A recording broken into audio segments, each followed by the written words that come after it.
आप अपने जीवन भर की जमा पूंजी से आज घर बनाने लगें तो आपके घर में घुस जाएंगे। पर लेंटर के हिसाब से 30,000 50,000, अभी तो सुनने में आ रहा है कई जगहों पर 1.5 2 लाख रुपए तक लिए जा रहे हैं। आम आदमी पार्टी के दावे तो दिल्ली को लेकर अगर आप देखें तो साफ सफाई को लेकर, बिजली को लेकर, सड़क को लेकर, पानी को लेकर तमाम दावे आप सुनते रहते होंगे केजरीवाल साहब के। और सड़कों पर शहर का जो पूरा बदहाली है वो चारों ओर आपको देखेगी। आवारा पशु क्या आपको नहीं दिखते सड़कों पर? कूड़े के पहाड़ हट गए क्या?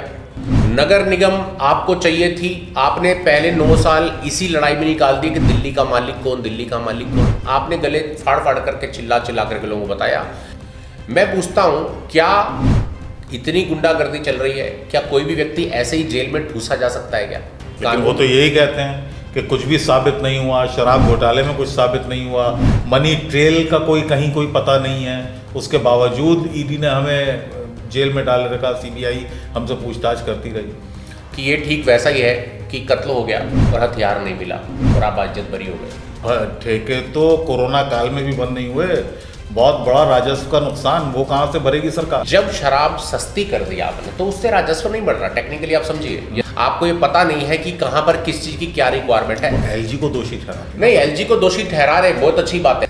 10 साल के अंदर एक भी बस दिल्ली सरकार ने अरविंद केजरीवाल जी के कार्यकाल में नई बस का ऑर्डर नहीं हो पाया। दिल्ली के चीफ मिनिस्टर आए तो सब एक हड़कम मच जाता है और फिर वो 1-2 लोगों को सस्पेंड भी करते हैं। मुझे आज मेरे पेट में तकलीफ है, पता नहीं वो लीवर से रिलेटेड है, वो अमाशय से रिलेटेड है, वो बड़ी आंत से रिलेटेड है, क्या पता किसी के पेट में कैंसर पनप रहा हो। मतलब आप मेरी जांच ही करेंगे 2 साल के बाद तो इलाज कब शुरू होगा? तो कहां है वो वर्ल्ड क्लास हेल्थ केयर? ये पूछता हूं मैं अरविंद केजरीवाल जी से। फिर लाएंगे केजरीवाल? क्यों लाएंगे केजरीवाल? क्या पेंशनें लोगों की बननी शुरू हो गई क्या? दिल्ली की सड़कें साफ हो गई क्या? दिल्ली के हर घर में पानी आने लग गया क्या? और कितना समय चाहिए था आपको? 10 साल से कुर्सी पर काबिज, शर्म आनी चाहिए।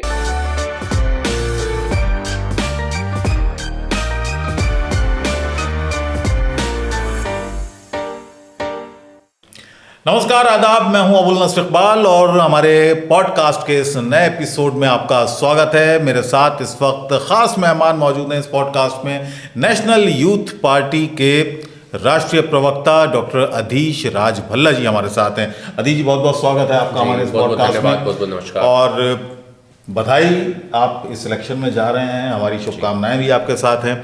तो पहले तो मैं चाहूँगा कि मैं आपका मैनिफेस्टो पढ़ रहा था नेशनल यूथ पार्टी का, उसमें बहुत सारी बातें थी, एक एक करके हम उन पर आएंगे। और ख़ास तौर से दिल्ली के लिए, दिल्ली में मैं पढ़ रहा था कि एमसीडी भी उसमें आपने निशाने पर एमसीडी को सबसे पहले लिया कि एमसीडी जो है वो भ्रष्टाचार का गढ़ है। क्यों लगता है आपको कि भ्रष्टाचार का गढ़ है एमसीडी?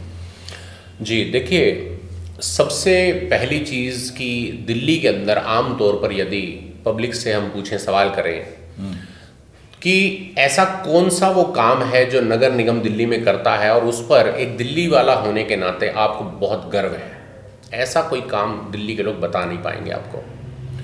सबसे पहली चीज़, एक अलग पैरेलल प्रशासनिक व्यवस्था है। ये दिल्ली सरकार की पैरेलल चलती है। दिल्ली सरकार के कुल बजट का 13% नगर निगम को दिया जाता है। बेशक 13% पैसा देने के बावजूद नगर निगम को पैसा पूरा नहीं पड़ता। उसके बाद दुकानदार है तो आप पर पार्किंग चार्ज लगाएंगे, शॉप एस्टेब्लिशमेंट चार्ज लगाएंगे, इलीगल तरीके से भी आपसे पैसा ले लेंगे। यदि आप निवासी हैं, आवास है आपका, तो भी आपसे डेवलपमेंट चार्ज, प्रॉपर्टी टैक्स और भी ना जाने क्या क्या। आप अपने जीवन भर की जमा पूंजी से आज घर बनाने लगें तो आपके घर में घुस जाएंगे। पर लेंटर के हिसाब से 30,000 50,000, अभी तो सुनने में आ रहा है कई जगहों पर 1.5 2 लाख रुपए तक लिए जा रहे हैं। और अब नौबत ये आ गई है कि आप अपने घर को रिनोवेट भी करने लगते हैं तो सड़क पर अगर आपका माल अनलोड हो रहा है, बजरपुर, रोड़ी, जो भी सब सामान लगता है, उसके लिए भी पैसा और रिश्वत मांगने से नहीं कतराती नगर निगम। और सड़कों पर शहर का जो पूरा बदहाली है वो चारों ओर आपको देखेगी। आवारा पशु क्या आपको नहीं दिखते सड़कों पर? हम सभी लोग आम आदमी पार्टी के दावे तो अलग हैं। आम आदमी पार्टी के दावे तो दिल्ली को लेकर अगर आप देखें तो साफ सफाई को लेकर, बिजली को लेकर, सड़क को लेकर, पानी को लेकर तमाम दावे आप सुनते रहते होंगे केजरीवाल साहब के, आतिशी के, कि बिजली हमने फ्री कर दी, 200 यूनिट बिजली हमने फ्री कर दी, हमने बिल्कुल शिक्षा का नक्शा बदल दिया, हमने 5 स्टार क्लासरूम्स बनाए हैं, हमारे जो टीचर्स हैं उनको बाहर से ट्रेनिंग दे रहे हैं। तो ये आप कैसे कह सकते हैं कि आम आदमी पार्टी ने कुछ नहीं किया, सरकार ने कुछ नहीं किया दिल्ली की?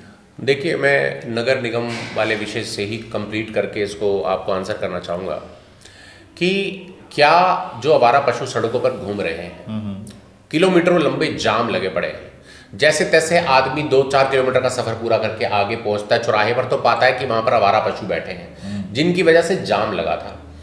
इतना कीमती बहुमूल्य समय लोगों का जो जा रहा है, इतना जो फ्यूल जल रहा है, उसकी वजह से पोल्यूशन हो रहा है। आखिर किस वजह से? क्योंकि आप मुट्ठी भर गिनती के आवारा पशुओं का रिसेटलमेंट नहीं करा पाते, आप उन्हें उनके ठिकाने पर नहीं रख पाते, उनका उपचार आप नहीं कर पाते। कूड़े के पहाड़ हट गए क्या?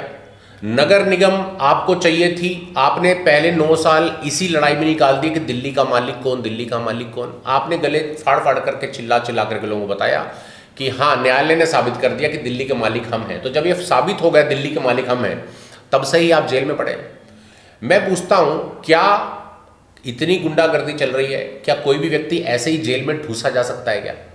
नहीं। लेकिन वो तो यही कहते हैं कि कुछ भी साबित नहीं हुआ, शराब घोटाले में कुछ साबित नहीं हुआ, मनी ट्रेल का कहीं कोई पता नहीं है, उसके बावजूद ईडी ने हमें जेल में डाल रखा, सीबीआई हमसे पूछताछ करती रही। देखिए, सबसे पहली चीज़ मैं आपको बताऊंगा कि ये ठीक वैसा ही है कि कत्ल हो गया और हथियार नहीं मिला और आप बाइज्जत बरी हो गए। सबसे पहली चीज़ मैं पूछना चाहता हूं, यदि संविधान ये कहता है कि हमें नशे को प्रमोट नहीं करना है, यदि संविधान ये कहता है कि हमें युवाओं को और देश की जनता को नशे से दूर करते हुए नशे का प्रचार ही नहीं करना है, तो आपने अपनी सरकार के तहत ऐसी नीति क्यों बनाई कि शराब की 1 बोतल के ऊपर 1 बोतल फ्री का आपने वादा कर दिया? ना केवल कर दिया बल्कि आपने बंटवाई। कुछ ना कुछ तो उसके अंदर धांधली रही होगी, नहीं भी रही होगी तो आपको वो नीति बदलने की आवश्यकता क्यों पड़ी? क्या फायदा हो सकता है प्रदेश की सरकार का राजस्व घटाने से और जनता को अधिक शराब पिलाने से? किसी का क्या लाभ हो सकता है? वो तो सारी सरकारें पिला रही हैं। नहीं, सारी सरकारें पिला रही हैं, लेकिन सारी सरकारें एक शराब की बोतल पर 1 शराब की बोतल फ्री लाने की तरफ अपना दिमाग नहीं लगा रही थी। यदि आपको बच्चों की इतनी चिंता थी, मतलब एक तरफ आप सोचिए कि मैं इतना ज्ञानवान कैसे हो सकता हूं कि मैं एक तरफ तो वर्ल्ड क्लास एजुकेशन देने की बात कर रहा हूं, वर्ल्ड क्लास हेल्थ केयर देने की बात कर रहा हूं, दूसरी तरफ मैं शराब डबल पिला रहा हूं। ये विरोधाभास नहीं हो सकता। नहीं, आपकी सरकार मान लीजिए आ गई जी, मतलब आपकी नहीं, मैं आपकी बात कर रहा हूं जी, नेशनल यूथ पार्टी जी, तो क्या आप शराबबंदी कर देंगे दिल्ली? हमारा देखिए नारा है नशा मुक्त दिल्ली, नशा मुक्त भारत। और जहां तक बात ठेके की है, ठेका बंद आंदोलन हम ही ने चलाया। आज जो आप तमाम ठेके बंद होते देख रहे हैं, हमने ठेकों के आगे खड़े होकर के डेट दी थी बाकायदा कि ये सब ठेके बंद होंगे।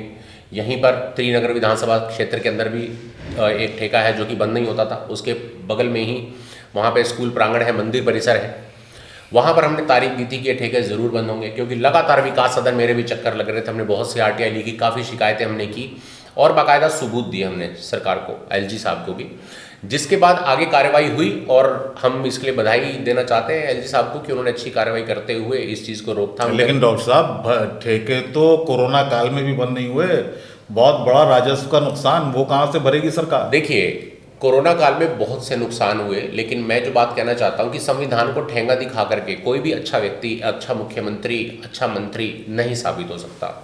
हमें संविधान के अनुरूप अपनी सरकारों को चलाना चाहिए।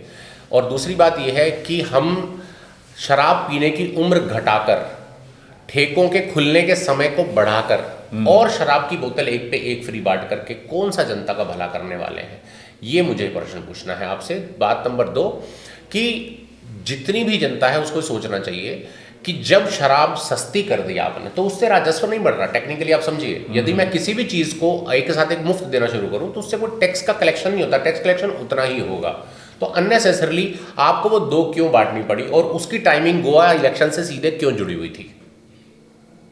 ये आपके तो सवाल सी बात है, अरविंद केजरीवाल बदनीयत नहीं। देखिए, बदनीयत से काम हुआ।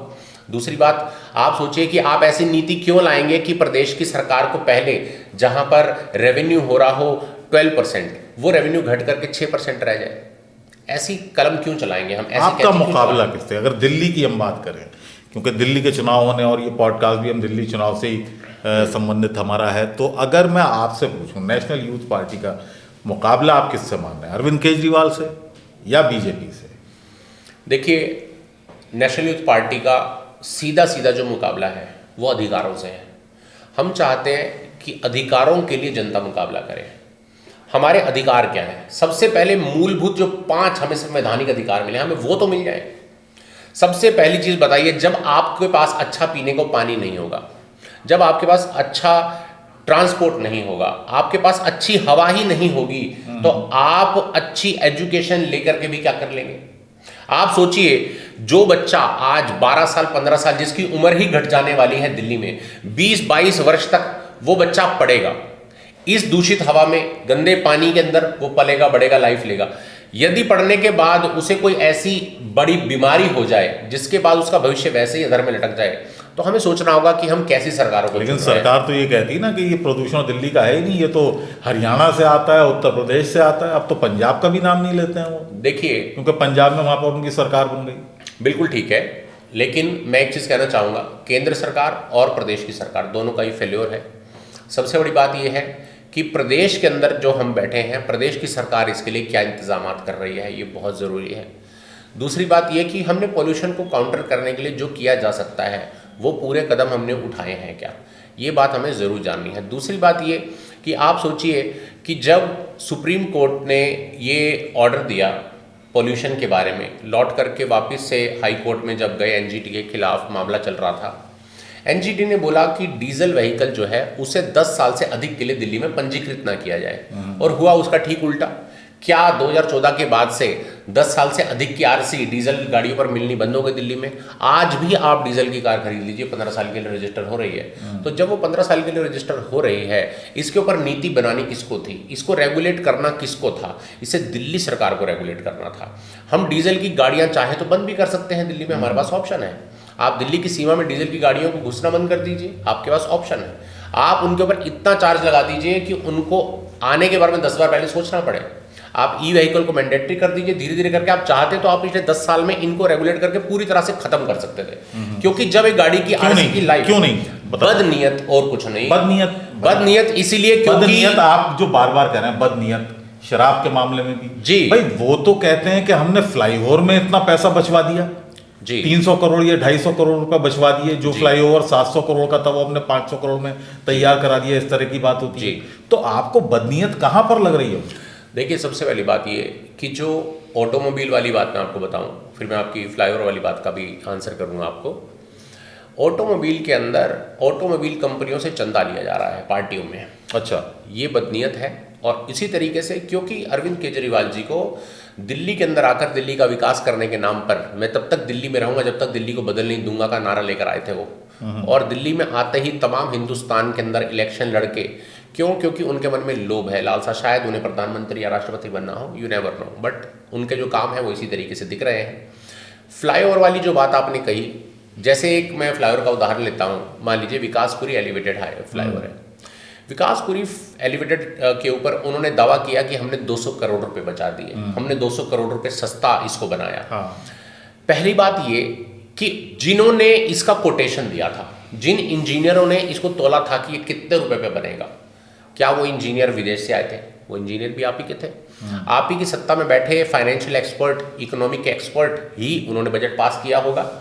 वो बजट कैसे, क्या फालतू बजट बन गया? और जब वो बजट फालतू बन गया तो इसका मतलब आप मानिए कि आपके अधिकारी निकम्मे हैं। नंबर 2, मैं आपको बताता हूं उसका असली कारण क्या था, कैसे वो सस्ता बना। फ्लाईओवर बनते के दौरान ही जबरदस्ती वाहवाही लूटने के चक्कर में जनता की जानो माल से खिलवाड़ किया गया। आप देखिए, दिल्ली के अंदर सभी फ्लाईओवर्स के ऊपर रेलिंग लगी होती है, साइड में हैंड रेल लगी होती है, जिस पर कैलिफोर्निया ऑरेंज कलर होता है, रात को सेफ्टी लाइटिंग से दिखता है वो। और जितने भी लंबे पुल जो कि ऊंचाई 4 मंजिल 5 मंजिल से अधिक है, आवासीय परिसरों के बीच में से निकलते हैं, जैसे कि वसंत कुंज, यूसुफ सराय, आमतौर पर आप सभी जगह देख सकते हैं, उनके साइड में साइलेंसर्स लगाए जाते हैं ऊंचे। इससे 2 बातें होती है, दृष्टि बाधित होती है, तो हम दूर तक नहीं देख करके रोड पे फोकस करके गाड़ी चलाते हैं, एक्सीडेंट्स कम होते हैं। लेकिन वहां पर अभी तक एक मोटरसाइकिल वाला मोटरसाइकिल समेत नीचे आ चुका है, पीछे एक महिला ने किसी को हिट कर दिया था, वो नीचे कूद गए, एक बार एक गाड़ी कूद गई। और ना जाने कितनी ही गाड़ियां एक साइड से दूसरी साइड टर्न करके छत के बल उल्टी हुई हैं आज तक। कारण क्या है?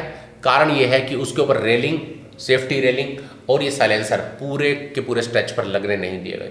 उसी का बचा हुआ पैसा और उसी का ढिंढोरा पीटा कि हमने सस्ता बना दिया, सस्ता बना दिया। डॉक्टर अदीश, आप ये कह रहे हैं कि जो फ्लाईओवर बनना ही उतने में था उसका कोटेशन गलत कोट किया गया जी, और वो कोट किया सरकार के ही अधिकारियों ने, सरकार के ही इंजीनियर्स ने? नहीं, मैं ऐसा नहीं तो कह वो रहा कोई डेलिब्रेट मूव था कि हमें वाहवाही लूटनी है?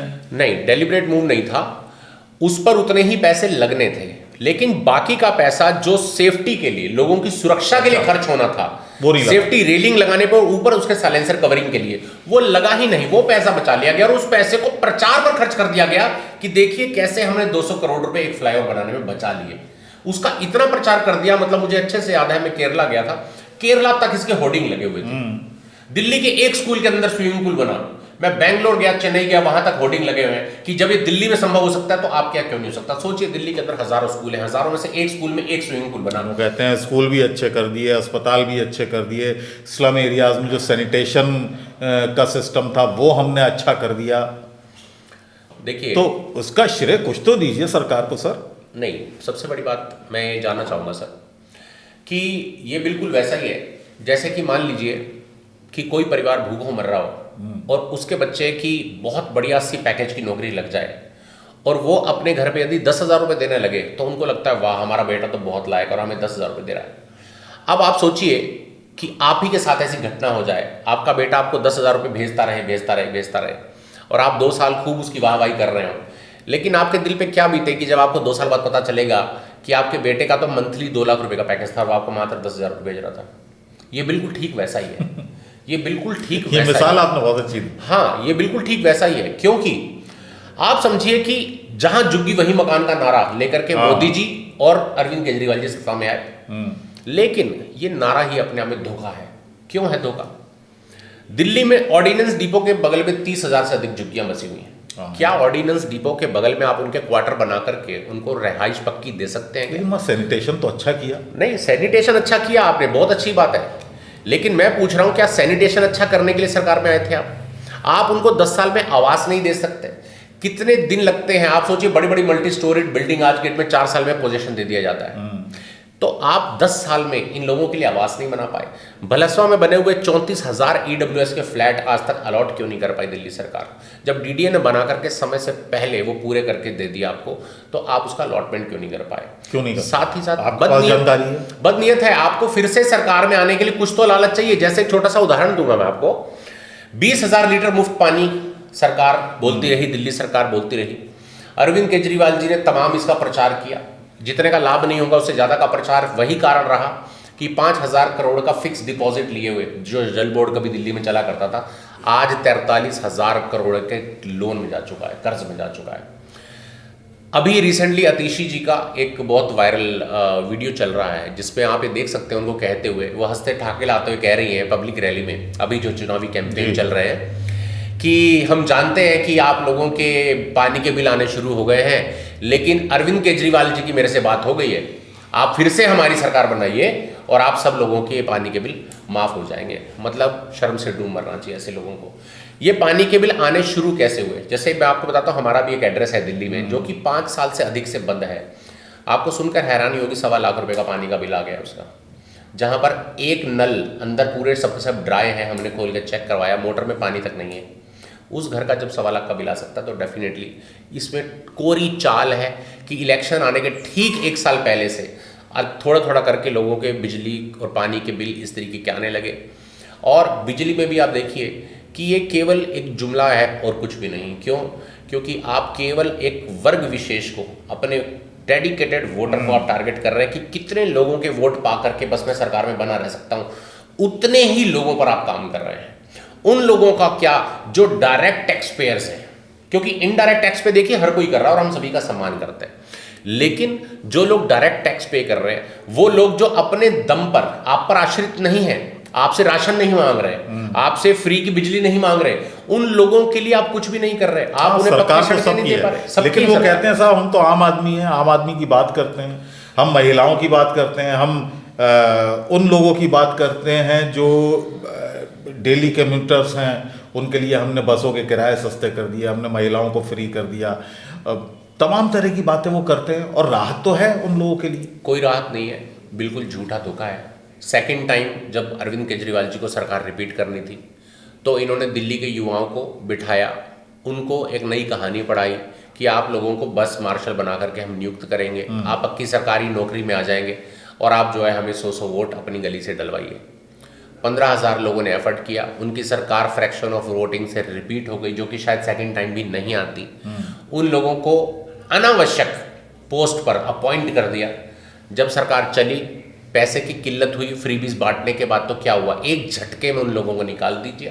वो तो केंद्र को दोषी ठहराते हैं। नहीं, केंद्र क्यों दोषी होगी? आपने उन्हें दिल्ली होम गार्ड के रास्ते से भर्ती किया था बस मार्शल को। लेकिन ये भी आप देखिए आंकड़े कि बस मार्शल की नियुक्ति के बाद बसों में होने वाली घटनाएं बढ़ गई, महिलाओं के खिलाफ होने वाली छेड़खानी, इवन बस मार्शलों पर तक का केस हुए कि उन्होंने महिलाओं के साथ छेड़खानी कर दी। फिर इनको निकाल दिया गया एक झटके में। आज आप उनके परिवारों से पूछिए कि जो व्यक्ति उस वक्त 25 साल का रहा होगा, आपने उसको जो है 34-35 वर्ष की उम्र में आकर के, जब वो शादी कर चुका है, जब वो बच्चे पैदा कर चुका है, आपने उसको जो है बिल्कुल किनारा कर दिया। क्यों कर दिया? क्योंकि आपका काम सिद्ध हो चुका था। अब आपको पता था कि इसके रास्ते से फिर से आपकी सरकार नहीं बनने वाली। तो वो तो कह रहे हैं ना कि हम जब अगली सरकार में आएंगे तो हम उसको बहाल करेंगे और उस स्कीम को बहाल करेंगे। नहीं, आपको हटाने की नौबत क्यों आ रही है? क्या आपका फाइनेंशियल मैनेजमेंट पुअर है? आप गणित लगाने में असमर्थ हैं? आपको ये पता नहीं है कि कहां पर किस चीज की क्या रिक्वायरमेंट है? तो एलजी को दोषी ठहराते? नहीं, एलजी को दोषी ठहरा रहे, बहुत अच्छी बात है, लेकिन मेरा एक बड़ा सिंपल सा एक क्वेश्चन बनता है, देखिए, जो कि जनता को भी पूछना चाहिए अरविंद केजरीवाल से, कि सो कॉल्ड सबसे ज्यादा पढ़ा लिखा मुख्यमंत्री वो अपने आप को बताते रहे, IAS होने का दावा करते रहे, जो कि वो हैं भी, तो इतनी सारी शिक्षा, इतना सारा ज्ञान, इतना सारा नॉलेज, एक्सपीरियंस आखिर गया कहाँ? क्योंकि आप देखिए, बिल्कुल सीधी साधारण सी बात है, कॉमन सेंस की बात है, वो ये कि राजनीतिक विज्ञान में और अर्थशास्त्र में एक बड़ी कॉमन सी चीज पढ़ाई जाती है, स्कार्स एंड वांट्स, यानी क्या आवश्यकता है और उसकी पूर्ति कैसे होगी। तो जो चीज सर्वाधिक जिसकी आवश्यकता होती है उसे पूरा करने की तरफ सबसे पहले प्रयास किया जाता है।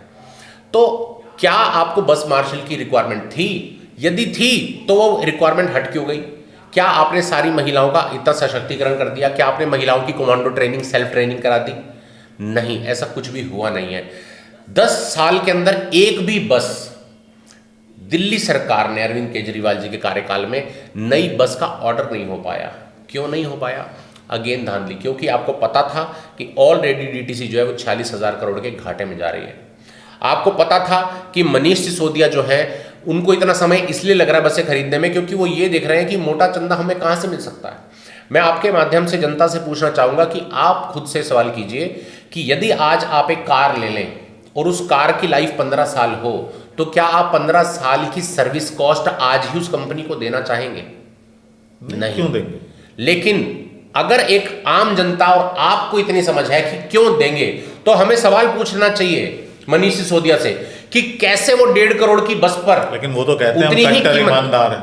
नहीं, हम कट्टर ईमानदार हैं। कट्टर ईमानदार होंगे तो हमारी मंशा पर, हमारी नियत पर कोई सवाल नहीं उठा सकता। सवाल बड़ा सिंपल सा और सीधा सा है। देखिए कि दिल्ली में सरकार जो है वो टैक्स के पेयर के पैसे से चलती है। टैक्स पेयर प्रतिदिन सामान खरीदता है, प्रतिदिन पैसे का रेवेन्यू का कलेक्शन होता है, कैपिटल का कलेक्शन होता है, लेकिन उस पैसे से आप आज ही अगले 15 साल का पैसा पे कर देंगे। कौन से लॉजिक से? इसका कोई लॉजिक है तो बताएं वो आकर के। लेकिन मनीष सिसोदिया ऐसी योजना के साथ पकड़े गए, सिर्फ चीज वही है कि उसे अंजाम नहीं दिया जा सका। यदि वो एक भी बस खरीद ली गई होती तो फिर वो रंगे हाथ पकड़े जाते, रेड हैंडेड, और फिर उसके ऊपर डेफिनेटली कार्रवाई चलती। लेकिन साथ ही साथ जैसे कि देखिए सत्येंद्र जैन साहब जेल गए, क्यों गए? PWD घोटाला रहा उसके अंदर। साथ ही साथ आप सोचिए जब वो स्वास्थ्य मंत्री रहे, दिल्ली के अस्पतालों के अंदर एक्सपायरी दवाएं मरीजों को इशू कर दी गई। आप सोचिए कि दवाई जहां बनी वहां से प्रिक्योरमेंट सेंटर गई होगी, प्रिक्योरमेंट सेंटर के बाद अस्पतालों में आई होगी, अस्पतालों में आने के बाद में उसकी रैशनिंग करके उसको कार्ट किया गया होगा, कार्ट के बाद उसको इशू किया गया होगा। अंत में मरीज के हाथ में आने के बाद वो नोटिस कर रहा है कि ये दवाई एक्सपायर है। ऐसा कैसे हो गया? क्या एक्सपायरी दवाइयाँ? लेकिन जनता ने देखा, दिल्ली की जनता ने देखा कि अरविंद केजरीवाल अस्पतालों में जा रहे हैं, भेष बदल के जा रहे हैं, लाइनों में खड़े हो रहे हैं, पर्ची ले रहे हैं। उसके बाद जब सब जानते हैं कि ये दिल्ली के चीफ मिनिस्टर आए हैं तो सब एक हड़कंप मच जाता है और फिर वो एक दो लोगों को सस्पेंड भी करते हैं। वो कहते हैं हमने बड़ी मेहनत की है दिल्ली की स्वास्थ्य सुविधाओं को सुधारने के लिए। देखिए, कोई स्वास्थ्य सुविधाएं नहीं हैं और पूरी स्वास्थ्य व्यवस्था चरमराई हुई है। मैं आपको बताऊं, अभी रिसेंटली दिल्ली के एक बहुत प्रतिष्ठित अस्पताल LNJP ने मात्र डायग्नोज करने के लिए 2026 की डेट दे दी है। मतलब मुझे आज मेरे पेट में तकलीफ है, पता नहीं वो लीवर से रिलेटेड है, वो अमाशय से रिलेटेड है, वो बड़ी आंत से रिलेटेड है, क्या पता किसी के पेट में कैंसर पनप रहा हो। मतलब आप मेरी जांच ही करेंगे 2 साल के बाद, तो इलाज कब शुरू होगा? अभी तक तो हम ये सुनते थे ऑपरेशन की डेट्स 1.5 से 200 साल आगे की मिलती थी, अभी डायग्नोज की डेट्स दे जाने लगी 2-2 साल की। तो कहाँ है वो वर्ल्ड क्लास हेल्थ केयर? ये पूछता हूं मैं अरविंद केजरीवाल जी से, कहाँ गया वो हेल्थ केयर आपका? चलिए ठीक है, अधीर जी ये बताइएगा, आपकी सरकार आ जाती है तो आप क्या देने वाले हैं दिल्ली को, क्या नया देने वाले हैं दिल्ली को, ये पूछना चाहिए। देखिए, सबसे पहले तो दिल्ली के अंदर हम लोग जो है प्रिक्योरमेंट सेंटर्स मेडिसिन के बनाना चाहते हैं। महर्षि सुश्रुत के नाम पे प्रिक्योरमेंट सेंटर्स हम बनाना चाहते हैं दिल्ली में 200। यानी कि आपको आपका प्राइवेट डॉक्टर दवाई लिख करके देगा या आपको आपका सरकारी डॉक्टर दवाई लिख करके देगा। आपको यदि दवाई कहीं नहीं मिलेगी तो आपको प्रिक्योरमेंट सेंटर से मिलेगी। आपको अस्पताल में जो दवाई नहीं मिलेगी आप प्रिक्योरमेंट सेंटर पे जाकर के ले पाएंगे। साथ ही साथ डायग्नोस्टिक सेंटर, सबसे पहली बात, हम क्यों नहीं डॉक्टरों का लाइसेंस रद्द कर दें दिल्ली में जो सरकारी डायग्नोस्टिक सेंटर की रिपोर्ट को ना माने। और क्यों नहीं मानेंगे आप? जब सरकारी अस्पताल का डॉक्टर उस रिपोर्ट को मानकर इलाज कर सकता है तो प्राइवेट वाला क्यों नहीं? पढ़ाई तो आपने हमारे सरकारी कॉलेज से ही की होती है। बेशक। तो दिल्ली में यदि आपको प्रैक्टिस करना होगा तो आपको हमारे 100 इमेजिंग सेंटर, पैथोलॉजी लैब और डायग्नोस्टिक सेंटर्स हम खोलना चाहते हैं। वहां से आप अपना इलाज कराइए, अपने डायग्नोस कराइए, कंट्रोल रेट्स होंगे, सभी पब्लिक का एक दाम पर, एक ही रेट पर एक जैसा इलाज मुफ्त होगा। तो ये चीजें प्राइवेट डॉक्टर को, मतलब आप अपने घर के, अपने फैमिली रूटीन डॉक्टर से आप अपना इलाज कराना चाहते हैं, कराइए। उन्होंने आपको टेस्ट लिख दिए, आप सरकारी संस्थान से कराइए। प्रॉब्लम क्या है इसके अंदर? लेकिन ये तब मुमकिन है जब अलग से डायग्नोस्टिक सेंटर्स हों। जब अस्पताल में हो तो ओपीडी के रास्ते ही जाना होता है। अगर मैं आपकी बात करूं, इस इलेक्शन की बात करूं, दिल्ली के इलेक्शन की बात करूं, तो आपको क्या लगता है कि मुकाबला आपका अरविंद केजरीवाल की पार्टी आम आदमी पार्टी से है, बीजेपी से है, और एक मैनिफेस्टो में आपके मैं चीज़ पढ़ रहा था, वो थी कि जो पावर का विकेंद्रीकरण है जी, वो सत्ता का विकेंद्रीकरण, हाँ सत्ता का विकेंद्रीकरण, उस पर भी थोड़ा सा मुझे बताइए कि वो क्या है, उसके पीछे की सोच क्या है। जी, पहले तो मैं आपको अप्रिशिएट करूंगा कि आपने ये मुद्दा उठाया और मेरे को आपके पॉडकास्ट में इसे बताने का मौका दिया। तो थोड़ा सा समय लेके मैं आपको बताना चाहूँगा विस्तार से कि ये समय की मांग है सत्ता का विकेंद्रीकरण, और इसे क्यों होना चाहिए। इसे इसलिए होना चाहिए क्योंकि दिल्ली को जब आप अलग अलग प्रखंडों में देखेंगे, अलग अलग विधानसभाओं में देखेंगे, तो आप पाएंगे कहीं पे बहुत ज़्यादा विकास हुआ है और कहीं पे बिल्कुल भी विकास नहीं हुआ है। तो जब दिल्ली में सड़कें बने या दिल्ली के अंदर कहीं कॉलोनियाँ जो हैं उनका रीडेवलपमेंट होना हो, दिल्ली में वृक्षारोपण होना हो, तो ये पैसा कहाँ पर कितना चाहिए उसके अनुरूप होना चाहिए। जहाँ पर अभी सीवर ही नहीं बने वहाँ पर सबसे पहले और सबसे अधिक वार लेवल पर सीवेज का काम सबसे पहले कंप्लीट होना चाहिए। सबसे पहले मूलभूत सुविधाएं वहां पर आनी चाहिए। ये केवल संभव हो पाएगा सत्ता के विकेंद्रीकरण से। हम दिल्ली को 1000 भागों में बांटना चाहते हैं और हम वहां पर काउंसिल फॉर रेजिडेंट वेलफेयर यानी CRW वार्ड्स बनाना चाहते हैं। MCD की भ्रष्टाचार की छोटी लकीर के सामने एक लंबी लकीर CRW की हम खींचना चाहते हैं, जिसके अंदर हम 3% अतिरिक्त दिल्ली सरकार के बजट का दे करके और हर एक CRW वार्ड को 30,000 की आबादी पर 2.4 करोड़ का एनुअल डेवलपमेंट फंड देना चाहते हैं। ताकि छोटी छोटी प्रॉब्लम जैसे कि स्ट्रीट लाइट खराब होना, जैसे कि गटर खराब होना, जैसे कि सड़कों में गड्ढे होना, ऐसे छोटे छोटे कामों के लिए विधायक और पार्षदों के चक्कर नहीं काटने पड़े कॉलोनी वालों को। वे खुद से सक्षम हो इनको कराने के लिए और वहां पर बैठा हुआ व्यक्ति सीधे दिल्ली सरकार का प्रतिनिधित्व करे। ठीक है जी, तो ये ओवरऑल एक कॉन्सेप्ट है आपका जी। जो मेन मुद्दे हैं वो दिल्ली की जनता से जुड़े हैं और दिल्ली की जनता के मुद्दे हैं। आप मानते हैं कि शायद आम आदमी पार्टी उन मुद्दों पर खरा नहीं उतरी है, उस जो एक जनता की सोच है दिल्ली की या जनता जो चाहती है शायद वो आम आदमी पार्टी की सरकार नहीं कर पा रही है। बिल्कुल, ये आपका फोकस रहेगा इन चुनावों में। बिल्कुल। तो कितने कैंडिडेट यहाँ से इस बार उतारेंगे, पूरी दिल्ली में उतारेंगे जी, क्या कुछ तय भी हो गया है जी, या क्या स्ट्रेटेजी रहेगी? हाँ, लिस्ट अभी हमारी जारी होनी है पहली, लेकिन 70 की 70 सीटों पर जो है नेशनल पार्टी ऑलरेडी प्रयास कर रही है और 70 की 70 सीटों पर हमारे कैंडिडेट्स उतारेंगे हम लोग और चुनाव पूरे जोर तरीके से हम लड़ेंगे। हमारी तैयारी चल ही रही है, प्रचार चौमुखी जारी है। बाकी आगे आगे देखिए होता है क्या, क्योंकि आम आदमी पार्टी ऑलरेडी इतनी वीक है कि उनकी पहली सूची जो 20 लिस्ट की आई है, कोई भी एमएलए उन्होंने रिपीट नहीं किया। यहीं से आप सोच लीजिए आम आदमी पार्टी कितने ज़्यादा बैकफुट पर चली गई है। और जो शासन को बदलने आए थे, जो एक परंपरा को तोड़ने आए थे, वो लोग आज अपनी मुख्यमंत्री के बगल में खाली कुर्सी को पुजवाने से भी नहीं हिचक रहे। तो मुझे लग रहा है कि यहीं से जनता को जान जाना चाहिए कि कितना बड़ा खड्डा अपने लिए खोद के खड़ी है आम आदमी पार्टी। चलिए, हमारी शुभकामनाएं आपकी पार्टी के लिए डॉक्टर साहब। जी, बहुत बहुत धन्यवाद इस पॉडकास्ट में आने के लिए। तो इस पॉडकास्ट में आज फिलहाल इतना ही। अगले पॉडकास्ट में एक नई शख्सियत के साथ, किसी राजनीतिक हस्ती के साथ आपसे मुलाकात होगी। तब तक के लिए इजाज़त दीजिए। नमस्कार।